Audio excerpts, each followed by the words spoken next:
Pemirsa, memilih reksadana yang tepat akan menentukan keberhasilan kita untuk mencapai tujuan keuangan di masa depan.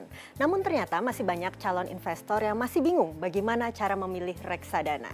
Bersama saya Chandra Dewi, kita akan membahasnya tentunya dalam Cerdas 5 Menit.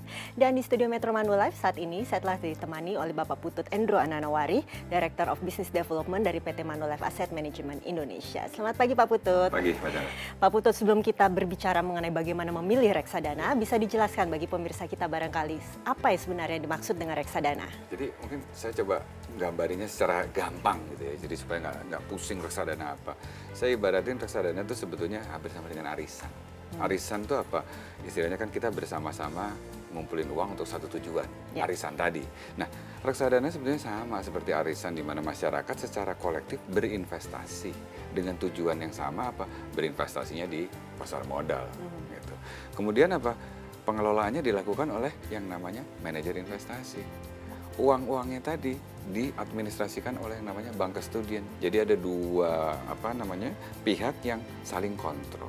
Nah, produk tersebut itu dikelola dan diawasi oleh OJK.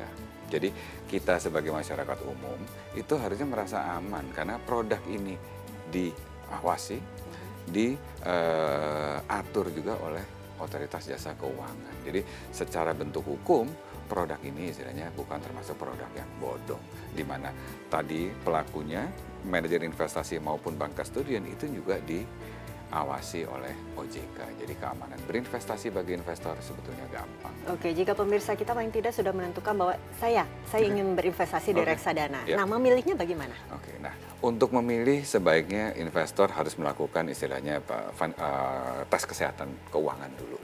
Sebelumnya di sini pertama kali dia harus nentuin siapa yang akan jadi mitra kerjanya dia.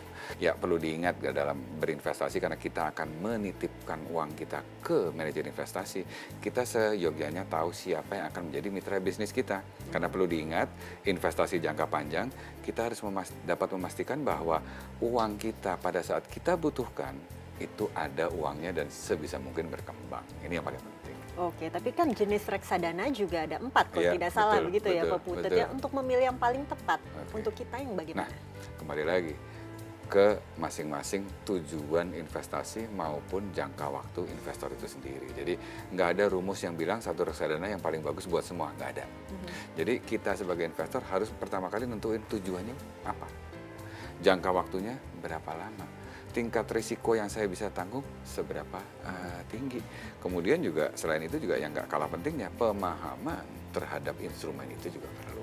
Nah, kalau ini bisa dikombinasikan secara umum bisa dibilang bahwa untuk reksadana saham, karena memang dia berinvestasi di pasar modal atau di pasar saham, biasanya mempunyai karakteristik pertumbuhan yang tinggi. Tapi juga mempunyai istilahnya volatilitas atau tingkat risiko yang lebih tinggi dibandingkan yang lain. Nah, ini kita investor harus jeli bisa menentukan ini akan cocok untuk tujuan-tujuan investasi jangka panjang. Sementara untuk kebutuhan investasi jangka pendek, saya mungkin sebagai investor pemula nggak ada salahnya disarankan untuk membeli reksadana pasar uang dulu karena secara risiko paling rendah. Nah, ini yang harus istilahnya pelajari dulu dan jangan pernah malu atau jangan pernah ragu-ragu untuk mencari informasi ke orang yang tahu. Jadi harus misalnya telepon fund manajernya atau misalnya customer service-nya seperti itu. Oke, terakhir Pak Putut, bagi pemirsa di rumah yang barangkali ingin tahu lebih banyak mengenai reksadana, kemana kiranya harus mencari tahu? Jadi kalau sekarang, apalagi dengan adanya kemajuan teknologi, rasanya jangan pernah malu untuk misalnya search di Google deh, apa itu reksadana, itu banyak sekali. Bisa juga datang ke halaman websitenya si manajer investasi itu sendiri. Bisa tahu nggak cuma satu jenis reksadana, beragam jenis reksadana.